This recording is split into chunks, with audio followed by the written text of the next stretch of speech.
ඔන්න අදාරගෙන ආවේ 2026 අලුතින්ම රිලිස් වෙච්ච මේ දවස්වල ලොකු අවධානයක් දිනාගෙන තියෙන සුප්‍රීම ෆිල්ම් එකක්. ෆිල්ම් එකේ නම තමයි Apex. එහෙනම් වැඩි කතාවක් නැතුව අපි යන් ෆිල්ම් එකේ කතාව පැත්තට. ෆිල්ම් එක පටන් ගන්නකොටම අපට පෙන්වන්නේ කන්දක් නගින ගමන් ඉන්න කපල් එකක්. මෙයාලගේ නම් තමයි සාෂා සහ ටොමි. ඉතින් මේ දෙන්න මේ වගේ අවදානම් වැඩ කරන්න ගොඩක් කැමතියි. මෙයාලා මේ ඉන්න තැන දැක්කම ඔයාලට හිතා ගන්න පුළුවන් මේගොල්ලෝ ගන්න අවදානම් කොච්චර භයානකද කියලා. ඉතින් මෙයාලා රැ වෙච්ච නිසා මෙතන කූඩාරමක් ගහගෙන එළිය වැටෙනකන් තමයි ඉඳලා තියෙන්නේ. ඔන්න දැන් ඉතින් සාෂා ටොමීව නැගිටවනවා. ඉතින් මෙයාලා නැගිටලා අයිමත් ලෑස්ති වෙනවා කන්දේ ඉතුරු ටික නගින්න. මේ වෙලාවේ හිමත් වැටෙනවා. ඉතින් මේ දෙන්න දිගටම යනකොට සාෂා කඳු වැටියකින් ලිස්සලා වැටෙනවා. එයා ආයිමත් කීප වතාවක්ම උත්සාහ කරනවා මේ කඳු වැටියෙන් උඩට නගින්න. ඒත් එයාට බැරි වෙනවා. ඉතින් ටොමී කියන්නේ ඔයා කලබල වෙනවා වැඩි සංසුන් වෙන්න කියලා. ඒත් සාෂා නම් ලේසියෙන් වැඩේ අතාරින්න කැමති නැහැ. හැබැයි ඉතින් මේ වෙලාවේ දරුණුවට හිමත් වැටෙන්න අරගන්න නිසා මේ දෙන්නම මෙතන ටෙන්ට් එක ගහගෙන හිටියා වගේම කුණාටුව නවතිනකම් බලාගෙන ඉන්නවා. ඉතින් ටොමී කියනවා මටත් දැන් ටිකක් මහන්සියි. එක දිගටම හිමත් වැටෙන නිසා අපි මේ වැඩේ හෙටට කල් දාමු කියලා. හැබැයි සාෂා කියන්නේ මේක පොඩි හිම කුණාටුවක් විතරයි. අපි පටන් ගත්ත වැඩේ ඉවරයක් කරලම යමු කියලා. කොහොම හරි ඉතින් ටොමී මේ වැඩේට අකමැත්තක් දක්වන නිසා වගේම දැන් හිම වැටෙන එකත් තවත් වැඩි වෙලා නිසා මේ දෙන්න තීරණය කරනවා ආයිමත් බිමට බැහැලා පස්සේ දවසක එන්න. ඉතින් මේ දෙන්න බිමට බහින අතරේ කාලගුණේ තවත් නරක අතට හැරෙනවා. ඒ වගේම හුළඟේ සැර වැඩි කමට කන්දේ ගල් කෑලි කඩාගෙන වැටෙන්න ගන්නවා. මේ කෑල්ලක් එකපාරටම ටොමීගේ ඇඟේ වැදිලා එයාව පල්ලෙහාට වැටෙනවා. ඒ වගේම එයාගේ ඔළුව කන්දේ වැදිලා එයාට සිහියක් නැති වෙනවා. ඉතින් සාෂා පුළුවන් තරම් හයියෙන් ටොමීගේ කේබල් එක අල්ලගෙන ඉන්නවා. ඒත් ටොමීට සිහිය නැති වෙලා නිසා සාෂාට දිගටම තනි අතින් මේ කඹේ අල්ලගෙන ඉන්න බැරි වෙනවා. ඉතින් මෙයාගේ අතින් කඹේ අතහැරිලා ටොමීව කන්දෙන් පල්ලෙහාට වැටිලා මැරෙනවා. එතනින් පස්සේ අපට පෙන්වන්නේ මාස 6කට පස්සේ ඕස්ට්‍රේලියාවේදී සාෂා ටොමීගේ මරණයෙන් පස්සේ හිත නිදහස් කරගන්න හිතාගෙන නගරෙන් ඈත තියෙන කැලෑබද ප්‍රදේශයකට තමයි මේ යන්නේ කැම්පින් කරන්න. ඒ වගේම සාෂා ඕස්ට්‍රේලියාවටම එන්නේ එයාගේ සැමියා ටොමී මෙහෙ කෙනෙක් නිසායි. ඉතින් දිගටම යනකොට හවස් වරුවේ මෙයා ලස්සන විව් පොයින්ට් එකකින් වාහනේ නවත්තලා මෙතන ඉඳන් කෑම කාලා රෑ මෙතන ගත කරනවා. ඊට පස්සේ දවසේ උදේම සාෂා එන්නේ කැලෑවේ කැම්පින් කරන තැන්වලට යන්න අවසර ගන්න. සාෂා මෙතෙන්ට ඇවිල්ලා ටික වෙලාවක් වටපිට බල ඉන්නකොට මෙතෙන්ට එනවා මෙතන වැඩ කරන මිනිසයා. එයා අහනවා සාෂාගෙන් ඔයා තනියෙන්ද කැලෑවට යන්නේ කියලා. ඉතින් සාෂා ඔව් කිව්වම මෙයා කියනවා තනියෙන් යන එක නම් අවදානම් වැඩක්. මොකද මිනිස්සු හැම වෙලාවෙම කැම්පින් කරන්න කියලා ගිහින් මේ කැලෑවේ අතරමං වෙනවා කියලා. මෙයා සාෂාට පෙන්නනවා මේ කැලෑවේ අතරමං වෙලා අදටත් කිසිම තොරතුරක් නැති කට්ටියගේ පින්තූර වගේක්. පස්සේ ඉතින් සාෂා එයා කැලෑවට යන බවට අස්සම් කරලා යන්න පිටත් වෙනවා. මෙයා යන අතරේ ගෑස් ස්ටේෂන් එකක් ළඟ නවත්තනවා බඩු වගේක් අරගන්න. මේ අතරේ කඩේ ඉන්න මිනිහෙක් සාෂාට හායි කියලා කතා කරනවා. ඉතින් සාෂාත් හායි කියලා එතනින් ගියත් මේ මිනිහයා සාෂාගේ පස්සෙන්ම එන්න ගන්නවා. මෙයාගේ යාළුවෙකුත් මෙතන ඉන්නවා. ඔන්න මේ වෙලාවෙම මෙතෙන්ට තව කෙනෙකුත් එනවා. මෙයාගේ නම තමයි බෙන්. මෙයා ඇවිල්ලා තියෙන්නේ මේ කඩේට මෙයාම හදන බීෆ් ජර්කි පැකට් වගේක් දාන්න. ඉතින් මේ වෙලාවේ අර මිනිස්සු දෙන්න සාෂාට වදයක් වෙලා තියෙන්නේ. ඉතින් මේක දැක්ක බෙන් මෙතෙන්ට මෙදිහත් වෙලා ඒ මිනිස්සු දෙන්නව මෙතනින් යවනවා. පස්සේ බෙන් කියනවා එයාලා ගැන එච්චර හිතන්න එපා කියලා. ඉතින් සාෂා ඒක ප්‍රශ්නයක් නැහැ කියලා එයාගේ බඩු ටිකත් අරගන්නවා. මෙතනදී සාෂා අර බෙන් කඩේට දාපු බීෆ් ජර්කි පැකට් එකකුත් අරගන්නවා. පස්සේ ඉතින් සාෂා කාර් එකට ඇවිල්ලා කැම්ප් කරන තැන සිතියමින් හෙව්වත් මෙයාට ඒ තැන හරියටම හොයාගන්න බැරි වෙනවා. ඉතින් මේ වෙලාවේ එහා පැත්තේ කාර් එකේ ඉන්නේ අර බෙන්. ඉතින් සාෂා එයාට කතා කරලා කැම්ප් කරන තැනට යන පාර අහගෙන එයාගේ ගමන යන්න පිටත් වෙනවා. ඉතින් කොහොම හරි සාෂා හවස් වෙනකොට මෙතෙන්ට එනවා. එයා ඇවිල්ලා ටික වෙලාවක් යන්නත් කලින්ම මෙතෙන්ට මිනිස්සු වගේක් වාහන වලින් එනවා. ඉතින් මේ මිනිස්සු තමයි අර වෙලාවේ ගෑස් ස්ටේෂන් එකේදී සාෂාගේ පස්සෙන් ආවේ. මෙයාලා මේ පළාතේ ඉන්න දඩයක්කාරයෝ කට්ටියක්. ඉතින් සාෂා මෙයාලත් එක්ක කතා කරන්නේ නැතුව වාහනේ ඇතුළට වෙලා ඉන්නවා. මේ මිනිස්සු වාහනේ ගාවට ඇවිල්ලා සාෂාව බය කරන්නත් හදනවා. මේ අතරේ සාෂා දකිනවා මේ කට්ටිය සතෙක්වත් මරාගෙන ඇවිල්ලා මෙතන බජව් දානවා. කොහොම හරි ඉතින් සාෂාට වාහනේ ඇතුළෙම නිින්ද යනවා. උදේ නැගිටලා බලනකොට අර මිනිස්සු කවුරුවත් මෙතන නැහැ. හැමෝම යන්න ගිහිල්ලා. ඉතින් සාෂා නැගිටලා එයාගේ බෝට්ටුව අරගෙන වේගෙන් ගලාගෙන යන ගඟ දිගේ කයාකින් කරන්න පටන්ගෙන හොඳ ඇඩ්වෙන්චර් අත්දැකීමක් අරගන්නවා. සාෂා දිගටම ගියාම එයා වැටෙන්නේ එක පාළු තැනකට. සාෂා මෙතෙන්ට ගියාම දකිනවා ගස්වල ගහලා තියෙන මිනිස්සුන්ගේ ෆොටෝ වගේක්. සාෂා මේක ලොකුවට ගණන් ගන්නේ නැහැ. දැන් කරුවලත් වැටිගෙන එන නිසා මෙයා මෙතනම කූඩාරම ගහගෙන එයාගේ තෙත ඇඳුම් වේලෙන්න ගහකට දාලා බෑග් එකත් ඒ ගහේම එල්ලෙනවා. පස්සේ ඉතින් සාෂා එදා අර ගෑස් ස්ටේෂන් එකෙන් ගත්ත අර බීෆ් ජර්කි පැකට් එකක් කඩාගෙන කාලා නිදා ගන්නවා. ඉතින් උදේ කාගේ හරි අඩිසද්දයක් ඇහිලා සාෂා නැගිටිනවා. එළියට ගිහිල්ලා බැලුවම එයාගේ ගහේ එල්ලපු බෑග් එක නැති වෙලා. සාෂා වටපිටාව බැලුවත් කොහෙවත් බෑග් එක නැහැ. ආයෙමත් කූඩාරම ඇතුළට ගිහපු ගමන්ම කූඩාරම ඇතුලේ ඉන්න සර්පෙක් දැකලා සාෂා හොඳටම බය වෙනවා. ඉතින් දැන් කරන්න දෙයක්වත් නැති නිසා සාෂා එයාගේ බෝට්ටුවත් අරගෙන දිගටම ගඟ දිගේ ඉස්සරහට යනකොට සාෂා දකිනවා කැලෑවේ මැද තියෙන පැලක් වගේ තැනක්. සාෂා එතෙන්ට ගිහිල්ලා වටපිටාව හොයලා බැලුවම මෙයා දකිනවා ඉස්සරහ ගඟ ගාව ඉන්න මිනිස්සෙක්. සාෂා එයාට කතා කරාම ඒ වෙන කවුරුවත් නෙමෙයි අර බෙන්. ඔන්න ඉතින් බෙන් අහනවා ඔයා කැම්ප් කරන තැන හොයාගත්තද කියලා. සාෂා කියනවා මම එතෙන්ට ගියා හොඳට විනෝදත් වුණා. ඒත් උදේ නැගිටලා බලද්දි මගේ බෑග් එක කවුරු හරි හොරකම් කරලා කියලා. ඔන්න බෙන් කියනවා ඔයා මාර කරදරයකනේ වැටලා තියෙන්නේ. ඒත් බය වෙන්න එපා. මම කැලෑවට එනකොට හැම වෙලාවෙම දෙගුණයක් බඩු අරගෙන එනවා. මම ඔයාට දැනට අවශ්‍ය බඩු ටික දෙන්නම් කියලා. ඉතින් බෙන් සාෂාට බඩගිනිද කියලා අහලා සාෂා එපා කිව්වත් කෑම ටිකක් කාලා බඩුත් අරගෙනම යන්න කියලා සාෂාව වාඩි කරගන්නවා. මෙතනදී මේ දෙන්න කතා කර ඉන්න අතරේ සාෂා අහනවා ඔයා නේද අර බීෆ් ජර්කි පැකට් හදලා කඩේට දාන්නේ කියලා.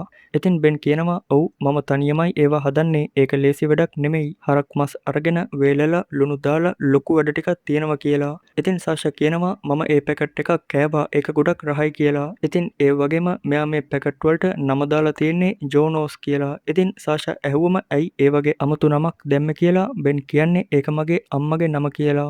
ඉතින් බෙන් සාෂාට මාළුවෙකුත් හදලා කන්න දෙනවා. ඉතින් මේ වෙලාවේ සාෂා කියනවා එදා රෑ කැම්ප් කරන තැනට අර දඩයක්කාරයෝ ටික ඇවිල්ලා එතන බජව් දාන්න පටන් අරගෙන මාවත් බය කරන්න හැදුවා කියලා. ඉතින් මෙතනදී බෙන්ගේ කටින්ම පනිනවා මොනවා වුණත් ඔයා ඒ කට්ටියව හොඳට පාලනය කරා. ඒගොල්ලෝ ඔයාට අතක්වත් තියන්න ආවේ නැහැ කියලා. දැන් ඉතින් බෙන් කියනවා ඒ වෙලාවේ මමත් එතන හිටියා කියලා. ඔන්න මේ වෙලාවෙම සාෂා දකිනවා බෙන්ගේ අතේ එයාගේ බෑග් එකේ තිබ්බ බෑන්ඩ් එකක් තියෙනවා. දැන් ඉතින් සාෂාට තේරෙනවා මෙයා එච්චර හොඳ මිනිහෙක් නෙමෙයි සහ මෙයා තමයි මගේ බෑග් එක හොරකම් කරේ කියලා. ඔන්න ඉතින් වැඩේ තේරිච්ච සාෂා මෙතනින් ෂේප් එකේ යන්න හදනකොටම බෙන් එයාගේ කූඩාරම ඇතුලෙන් සාෂාගේ බෑග් එක එළියට විසික් කරනවා. ඊට පස්සේ ක්‍රොස්බෝ එකක් අරගෙන මෙයා එළියට එනවා. දැන් බෙන් කියනවා මේ සෙල්ලම සමාන වෙන්න ඕන නිසා කෑම බීම ඔයාගේ බෑග් එකට පුරවලා තියෙන්නේ කියලා. ඉතින් සාෂාට හිතා ගන්න බෑ මේ මිනිහයා පිස්සු හැදිලා වගේ මොනවද මේ කියවන්නේ කියලා. ඔන්න ඉතින් දැන් බෙන් කියන්න ගන්නවා මම දැන් සින්දුවක් දානවා. සින්දුව ඉවර වෙන්න කලින් පුළුවන් තරම් ඈතකට දුවන්න කියලා. සින්දුව ඉවර වෙච්ච ගමන්ම මගේ වෙලාව පටන් ගන්නවා කියලා. ඔන්න ඉතින් කිව්වත් වගේම බෙන් සින්දුවක් දාගෙන මෙතෙන්ට වෙලා ඉන්න පටන් ගන්නවා. ඉතින් සාෂාට තේරෙනවා මෙයා සාමාන්‍ය මිනිහෙක් නෙමෙයි සයිකෝ ඩයල්ලයක් කියලා. ඉතින් සාෂා එයාගේ බෑග් එකත් අරගෙන පුළුවන් තරම් වේගෙන් මෙතනින් දුවනවා. බෙන් මෙයාගේ පස්සෙන් එලවන්නෙත් නැහැ. එයා සින්දුව ඉවර වෙනකම්ම තමයි බලාගෙන ඉන්නේ. සාෂා තුල ගිහිල්ලා ආයෙමත් එයාගේ බෝට්ටුවට නැගලා මෙතනින් යන්න තමයි හදන්නේ. මේ අතරෙම සින්දුව ඉවර වෙච්ච ගමන් ඔන්න බෙන් පිස්සුවෙන් වගේ දුවගෙන එනවා සාෂාව හොයාගෙන. සාෂා පුළුවන් තරම් වේගෙන් වතුර පාර දිගේ ගල් අතරින් බේරීගෙන යනවා. සාෂා දිගටම යනකොට එයා දියැලකින් පල්ලෙහාට වැටිලා එයාගේ ඔළුවත් ගලක වදිනවා. ඉතින් සාෂාට මෙතනදී එයාගේ බෝට්ටුවත් මග හැරිලා එයාව දිගටම වතුර පාර දිගේම ගහගෙන ගිහිල්ලා එක තැනකට වැටෙනවා. මෙතනින් කොහොම හරි සාෂා ගොඩට පීනගෙන ඇවිල්ලා බෑග් එකත් කරේ දාගෙන කැලෑවේ ඇතුළට යනවා. මෙහෙම ටික දුරක් යනකොට සාෂාට ඇහෙන්න ගන්නවා කට්ටියක් කතා කරන සද්දයක්. සාෂා මෙතන කවුරු හරි ඇති කියලා හිතාගෙන උදව් අරගන්න බලාපොරොත්තුවෙන් ගිහිල්ලා බැලුවත් මෙතන කවුරුවත් නැහැ. ඒ වෙනුවට තියෙන්නේ ෆෝන් එකක්. ඒ ෆෝන් එකෙන් තමයි කවුරු හරි වීඩියෝ එකක් දාලා තියෙන්නේ. ඒ වෙන කවුරුවත් නෙමෙයි බෙන්. ඉතින් අපිට හිතා ගන්න පුළුවන් සාෂා කොච්චර කැලෑවේ එහෙ මෙහෙ දිව්වත් බෙන් මේ කැලෑව ගැන හොඳටම දන්නවා කියලා. ඔන්න මේ වෙලාවම බෙන් සාෂාට ඊතලකින් විදිනවා. සාෂා ටික වෙලාවක් මෙතන හැංගිලා ඉඳලා ආයෙමත් එක දිගටම දුවන්න පටන් ගන්නවා. බෙනුත් මෙයාගේ පස්සෙන්ම එලවගෙන එනවා. සාෂා කැලේ අතරින් දුවගෙන යනකොට බෙන් විදින ඊතලයක් සාෂාගේ බෑග් එකේ වැදිලා එයාව කන්දෙන් පල්ලෙහාටම පෙරලගෙන ගිහිල්ලා අර ගලාගෙන යන වතුර පාරටම වැටෙනවා. සාෂාව දිගටම වතුර පාර දිගේ ගහගෙන යනවා. එක තැනකදී වතුර පාර නවතිනවා. සාෂා මෙතන නැවතිලා බෑග් එකේ තියෙන ෂර්ට් එකකුත් ඇඳගෙන බෑග් එකේම තිබ්බ මොනවා හරි කාලා ආයිමත් කැලේ දිගේ යන්න පටන් ගන්නවා. මෙයා දිගටම යනකොට ඉස්සරහ විශාල කඳු පර්වත දෙකක් තියෙන්නේ. එතනින් පාරත් වැහිලා. ඉතින් ශාෂට සිද්ධ වෙනවා මේ කන්දෙන් උඩට නැගගන්න. ඉතින් සාෂට කඳු නගින්න හොඳ පළපුරුද්දක් තියෙන නිසා එයා කොහොම හරි ටික ටික කන්දේ උඩට නැගගන්නවා. පස්සේ මෙයා වටපිටාව බැලුවම තමයි දකින්නේ මෙයා ඉන්නේ මහා ඝන වනාන්තරයක් මැද්දේ කියලා. ඉතින් සාෂා ටික දුරක් ඇවිදගෙන ගිහින් නිකමට වගේ එයාගේ බෑග් එකේ තියෙන දුරදක්නේ අරන් බැලුවම එයා දකිනවා ගඟක් අයිනේ නවත්තලා තියෙන නිල් පාට බෝට්ටුවක්. සාෂා කලබල වෙලා ආයෙමත් වටපිට බලනකොට ඔන්න සාෂා හිතපු දේ හරියටම හරි. ඒ බෝට්ටුවෙන් ඇවිල්ලා තියෙන්නේ බෙන්. එයා සාෂා ඉන්න පැත්තටම එනවා. දැන් ඉතින් සාෂාට දුවන්න කියලා තැනකුත් නැති නිසා එයා ආයෙමත් අර උඩට නැග්ග කන්දෙන් ටිකක් පල්ලෙහාට බැහැලා එතන එල්ලිලා ඉන්නවා. බෙන් මෙතෙන්ට ඇවිල්ලා බලනවා ඒත් එයා සාෂාව දකින්නේ නැහැ. ඉතින් ආයෙමත් බෙන් ගියාම ටික වෙලාවකට පස්සේ සාෂා උඩට ඇවිල්ලා දිගටම යනවා අර බෙන්ගේ නිල් පාට බෝට්ටුව තිබ්බ තැනට. සාෂා එතෙන්ට ගියාම දකිනවා මෙතන බෙන් නිර්වත්ව ගඟේ පැන පැන නානවා. ඉතින් මේ වෙලාවේ බෙන්ගේ අවධානය එතන තියෙන නිසා සාෂා හදන්නේ හොරෙන්ම එයාගේ බෝට්ටුවත් අරගෙන මෙතනින් පැන ගන්න. සාෂා හිමිහිට කිසිම සද්දයක් නැතුව ගඟ දිගේ පීනගෙන ගිහින් බෝට්ටුව ළඟටම එනවා. හැබැයි බෝට්ටුව කඹයකින් ගැට ගහලා තියෙන්නේ. සාෂා ඒක ලිහන්න යනකොටම මෙයාගේ කකුල ට්‍රැප් එකකට අහු වෙනවා. ඉතින් බෙන් හොඳටම දැනගෙන ඉඳලා තියෙනවා සාෂා බෝට්ටුව අරගන්න මෙතෙන්ට එයි කියලා. ඉතින් එයා උගුලක් අටවලා තමයි තිබිලා තියෙන්නේ. සාෂා උගුලට අහුවෙච්ච ගමන්ම බෙන් දුවගෙන ඇවිල්ලා එයාව ගොඩට අදිනවා. බෙන් ළඟට එනකොටම සාෂා බෑග් එකේ තිබ්බ ස්ප්‍රේ බෝතලයක් එළියට ඇදලා අරගෙන බෙන්ගේ මූණට ගහනවා. ඊට පස්සේ සාෂා අහුවෙච්ච ට්‍රැප් එකෙන් කකුල ගලව ගන්න හැදුවත් ඒ වැඩේ හරියන්නේ නැහැ. ඉතින් සාෂා බෙන්ගේ අතටම අහු වෙනවා. දැන් සාෂා අහනවා ඔයා හිතන්නේ මේක සෙල්ලමක් කියලාද? ඇයි ඔයා මේ වගේ දේවල් කරන්න කියලා. ඔන්න මේ වෙලාවේ බෙන් කියනවා මේක සෙල්ලමක් නෙමෙයි මේක චාරිත්‍රයක් කියලා. ඔන්න ටික වෙලාවකින් බෙන් එයා හිටපු පැලගාවට සාෂාව අරගෙන ඇවිල්ලා අත් දෙකයි කකුල් දෙකයි ගැට ගහලා තියෙන්නේ. ටික වෙලාවකින් බෙන් පළතුරු වගේකුත් කඩාගෙන ඇවිල්ලා සාෂාට කවනවා. මේ වෙලාවේ සාෂා කියනවා උඹ පිස්සෙක් කියලා. ඉතින් බෙන් කියනවා මම උඹට පැනලා යන්න අවස්ථාවක් දුන්නා ඒත් උඹට බැරි වුණා. දැන් පුළුවන් තරම් වේදනාව දරාගෙන ඉඳපන් කියලා. ඊට පස්සේ ඔන්න රෑත් වෙලා හොඳටම වහින්නත් පටන් අරන් තියෙන්නේ. සාෂා එළියේ හොඳටම තෙමෙනවා. බෙන් කූඩාරම ඇතුලේ ඉඳගෙන සාෂාට කියන්න ගන්නවා චාරිත්‍ර කියන දේවල් ගොඩක් වැදගත්. ඒ දේවල් වලින් අපට අපි කවුද කියලා මතක් කරලා දෙනවා කියලා. ඉතින් ඔහොම එදා දවසත් ඉවර වෙලා යනවා. ඔන්න ඊට පස්සේ දවසේ උදේම බෙන් සාෂාවත් දාගෙන බෝට්ටුවකින් කොහෙද යනවා. සාෂා කොහෙද යන්නේ කියලා ඇහුවත් බෙන් කියන්නේ ඒක ඔයාටම බලා ගන්න පුළුවන් කියලා. ඉතින් බෙන් කියන්න ගන්නවා මම ඔයා ගැන විස්තර ටිකක් හොයලා බැලුවා. ඔයාගේ සැමියා ළඟකදී අනතුරකින් මැරුණා නේද කියලා. ඉතින් සාෂා කියනවා අපි කන්දක් නගින ගමන් ඉන්න කොටයි හදිසි අනතුරකින් එයා මැරුණේ කියලා. සාෂා බෙන් එක්ක ෂේප් එකේ කතා කරන ගමන් උත්සාහ කරනවා එයාට දාලා තියෙන මාංචු කොහොම හරි ගලව ගන්න. ටික වෙලාවකින් එක සැරේටම බෙන් පිටිපස්සෙන් ඇවිල්ලා සාෂාව වතුරට තල්ලු කරලා පිස්සුවෙන් වගේ hina වෙවි සාෂාව බෝට්ටුවෙන් ඇදගෙන යන්න පටන් ගන්නවා. ඉතින් මේ බෙන් කියන්නේ ඕනම වෙලාවක ඕනම පිස්සු වැඩක් කරන සයිකෝ ඩයල් එකක්. මෙයා වතුර පාර දිගේම බෝට්ටුවෙන් සාෂාවත් ඇදගෙනම එනවා ගුහාවක් වගේ තැනකට. පස්සේ මෙයා බෝට්ටුව නවත්තලා සාෂාවත් එක්කරගෙන මේ ගුහාව ඇතුලේ තියෙන කුහරයක් වගේ තැනකින් පල්ලෙහාට බහිනවා. සාෂාට හිතා ගන්නවත් බෑ මේ මිනිස්සයා මොකද්ද කරන්න යන්නේ කියලා. ඉතින් පල්ලෙහාට බැහැලා බෙන් මෙයා ටික දුරක් එක්කරගෙන යනවා. ඔන්න මෙතෙන්ට ආවම තමයි සාෂා දකින්නේ භයානක ඇඟ හිරිවැටලා යන දෙයක්. ඒ තමයි මෙතන මිනිස්සු ගොඩක් නිර්වත්ව අමානුෂික විදිහට මරලා දාලා එල්ලලා තියෙනවා. ඉතින් බෙන් මේ කියන චාරිත්‍රය මේක තමයි. එයා කැලෑවේ අතරමං වෙන මිනිස්සු මේ ගුහාව ඇතුළට අරගෙන ඇවිල්ලා අමානුෂික විදිහට මරලා දානවා. දැන් ඉතින් සාෂාටත් කරන්න යන්නේ මේ ටිකම තමයි. මේ වෙලාවේ බෙන් සාෂාව මෙතන ගැට ගහනවා. සාෂා තවත් වටපිටාව බලනකොට එයා දකිනවා බෙන් මේ මිනිසුන්ගේ අවයව කපලා බඩවැල් එළියට අරගෙන තියෙන හැටි. කෙලින්ම කිව්වොත් මෙතන අපායක් වගේ. ඒ වගේම සාෂා මේ වෙලාවෙත් දකිනවා බෙන් එදා කඩේට දාපු අර බීෆ් ජර්කි පැකට් වගේක් මෙතන තියෙනවා. එදා සාෂා එයින් පැකට් එකක් කැලේදී කෑවා ඔයාලට මතක ඇතිනේ. ඉතින් ඇත්තම කතන්දරය තමයි බෙන් මේවා හදන්නේ හරක් මස් වලින් නෙමෙයි. ඒවා හදන්නේ මෙයාම මරණ මිනිසුන්ගේ මිනි මස් වලින්. මේවා දැකලා හොඳටම කලබල වෙන සාෂා දඟලන්න පටන් ගන්නවා. මේ වෙලාවෙම බෙන් සාෂා ළඟට ඇවිල්ලා එයාගේ සපත්තු දෙකක් ගලවනවා. මේ වෙලාවේ සාෂා බෙන් එක්ක හොඳින් කතා කරන්න බලනවා. සාෂා කියනවා ඔයාට මොකක් හරි ප්‍රශ්නයක් තියෙනවා. ඒකයි ඔයා මෙහෙම හැසිරෙන්නේ. මම හිතන විදිහට මිනිස්සු පොඩි කාලේ ඔයාට ගොඩක් රිද්දන්න ඇති, නරක දේවල් කරන්න ඇති කියලා. කතාවෙන් කතාව බෙන්ගේ අවධානය වෙනස් කරන්න තමයි සාෂා හදන්නේ. ඉතින් මේ වෙලාවෙම බෙන් එයා දාගෙන ඉන්න බොරු දත් සෙට් එක ගලවලා සාෂාට පෙන්නනවා. මෙයාගේ දත් ඔක්කොම කැඩිලා සවුත්තු වෙලා ගිහිල්ලා තියෙන්නේ හරියට සතෙක්ගේ වගේ. සාෂාට මේක තවත් බලන්න අප්පිරිය වෙලා එයා කියනවා ඇති ඕක නවත්තන්න කියලා. මෙහෙම හිටපු බෙන් එකපාරටම මෙතනින් යන්න යනවා. සාෂා මෙතනදී දකිනවා ගෑනු කෙනෙක්ගේ පරණ පින්තූරයක් මෙතන තියෙනවා. ඔන්න එකපාරටම බෙන් ආයෙමත් මෙතෙන්ට ඇවිල්ලා සාෂාව ඇදගෙන ගිහිල්ලා එයාව එල්ලනවා. ඉතින් සාෂාව එල්ලලා බෙන් ලෑස්ති වෙනවා මොනවා හරි උයන්න.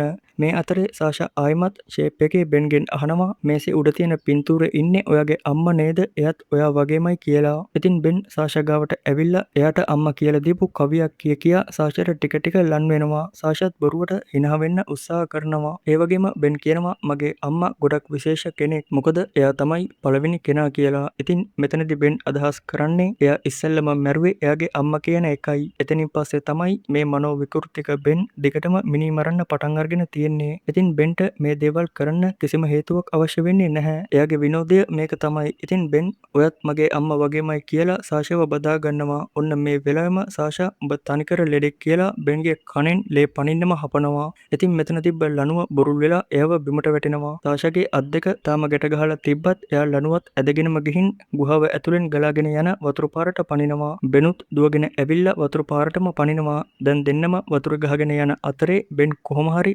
සාෂාගේ අත් දෙක ගැට ගහලා තිබ්බ ලණුවේ කෙළවර අල්ලගෙන එයාගේ ඉනට ගැට ගහ ගන්නවා. ටික දුරක් දෙන්නම වතුර පාරේ ගහගෙන ගිහිල්ලා ඉස්සරහම තියෙන විශාල දියැලකින් දෙන්නම පල්ලෙහාට වැටෙනවා. මෙතනදී බෙන්ගේ ඔළුව ගලකත් වැදිලා එයාට සිහිය නැති වෙනවා. ඒ වගේම කේබල් එක වතුර ඇතුලේ කොට එකත් පැටලෙනවා. ඉතින් සාෂාට දැන් මෙතනින් එහාට යන්න විදිහක් නැහැ. දෙන්නම කේබල් එකෙන් සම්බන්ධ වෙලා නිසා. ඉතින් සාෂා කොහොම හරි පැටලිලා තියෙන කේබල් එක ලිහලා බෙන්වත් ඇදගෙනම ගොඩට පීනගෙන එනවා. සාෂා ගොඩට ආපු ගමන්ම ගලක් අරගෙන එයාගේ අත් දෙක ලිහා ගන්න උත්සාහ කරනවා. ඒත් මේ අතරෙම බෙන්ට සිහිය එනවා. සාෂා දුවගෙන ගිහිල්ලා බෙන්ගේ ඔළුව වතුර ඇතුළෙම ගිල්ලලා කේබල් එකෙන් බෙල්ල හිර කරලා මරන්න හදනවා. ඒත් ඒ එක වැඩක්වත් හරි ගියේ නැති තැන සාෂා බෙන්ට ගහන්න ගලක් අතර ගන්න යනවා. මේ වෙලාවෙම බෙන් කේබල් එකෙන් සාෂාව ඇදලා අරගෙන මැරෙනකම්ම බෙල්ල තද කරගෙන ඉන්නවා. සාෂාගේ ඇසුත් රතු වෙලා ගොඩක් අමාරු වෙනකොටම බෙන් බෙල්ල අතාරිනවා. ඉතින් මේ වෙලාවෙම සාෂා වැලමිටෙන් බෙන්ගේ මූණට ගහලා අර කළු ගල අරගෙන බෙන්ගේ කකුලට කැඩෙනකම්ම ගහගෙන යනවා. මේ වෙලාවේ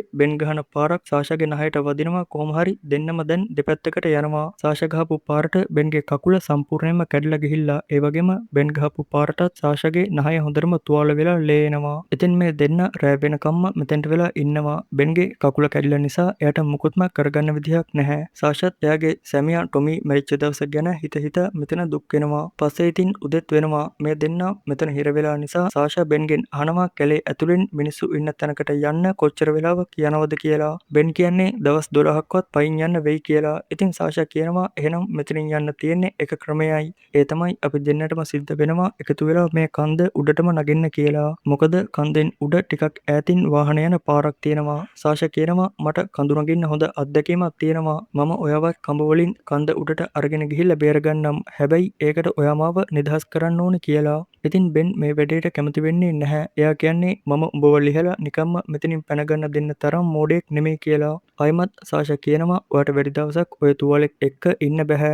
තුවාල පැසවලා කොහොමත් ඔයා මැරෙයි කියලා. බේරෙන්න ඕන නම් මගේ අත් දෙක ලිහන්න කියලා. ඉතින් බෙන් කල්පනා කරලා එයාට දිගටම මෙහෙම ඉන්නත් බැරි නිසා බෙන් සාෂාට පැනලා යන්න බැරි විදිහට සාෂාගේ කඳු නගින්න ආරක්ෂාවට පාවිච්චි කරන හාර්නස් එකට බෙන් එයාගේ කඹේ සම්බන්ධ කරනවා. ඊට පස්සේ බෙන් කියනවා හැබැයි මගදී මාව වටන්න උත්සාහ කරොත් අපි දෙන්නම එකම කේබල් එකකින් සම්බන්ධ වෙලා ඉන්නේ. මම ඔයාවත් බිමට අදිනවා කියලා. ඉතින් සාෂා මේකට එකඟ වුණාම බෙන් සාෂාගේ අත් දෙක ලිහනවා. ඔන්න ඉතින් සාෂා බෙන්වත් කඹ වලින් උඩට ඇදගෙන කන්ද ටික ටික නගිනවා. හැබැයි සාෂාගේ හිතේ තියෙන්නේ වෙනම අදහසක්. එක තැනකදී සාෂා හොරාට හාර්නස් එකෙන් බෙන්ගේ කබේ ගලවලා බෙන්ව බිමට වටන්න උත්සාහ කරනවා. ඒත් ඒ වැඩේ හරියන්නේ නැහැ. බෙන්ට සැක හිතිලා එයා සාෂාව ආයෙමත් පල්ලෙහාට අදිනවා. පස්සේ ආයෙමත් ටික ටික කන්ද නගිනකොට උඩ තියෙන්නේ ලොකු ගල් පර්වතයක්. ඉතින් සාෂා කොහොම හරි කඳු වැටිය උඩට නැග ගන්නවා. මේ වෙලාවේ සාෂා කරන දෙයක් බෙන්ට පේන්නේ නැති නිසා සාෂා හාර්නස් එක පිටින්ම ගලවගෙන බෙන්ව උඩට අදින කඹෙත් මෙතන තියෙන පොඩි අතු කෑල්ලක ගැට ගහනවා.